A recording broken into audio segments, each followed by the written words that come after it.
So I'd have a different conclusion because I wear a very different lens based upon Scripture. And so what they found under the Black Sea, I would see only as one of many pre-flood societies. It's just that it's preserved to this day, 6,000 years later, only because the Black Sea is completely unique in its preservation qualities due to its deep water containing no oxygen, which is scientifically known as anoxin, which has preserved it all for us to find today. Which leads us to Genesis 5 as we continue to study the biblical historical record of the antediluvian society. So let's start off. Genesis 5 verse 1. This is the written account of Adam's family line. The Hebrew phrase translated into English as the written account simply means book.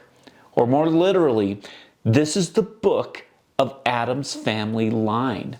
Now this is really important because it means that these things, they weren't just passed down, not just by oral tradition, but by written communication that Moses had access to as he wrote the book of Genesis in the wilderness at Mount Sinai.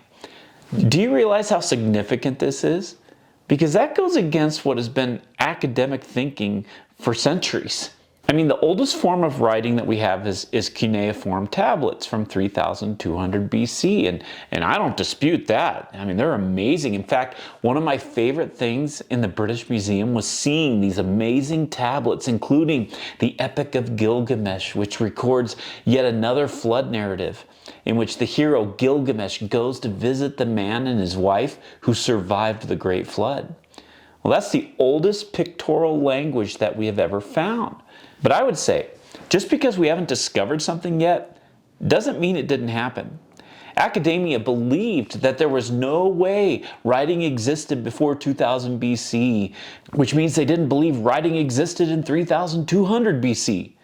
Until they found the cuneiform tablets and began to translate them in the late 19th century. And suddenly, they had to rethink all they believed and taught about language development and written languages.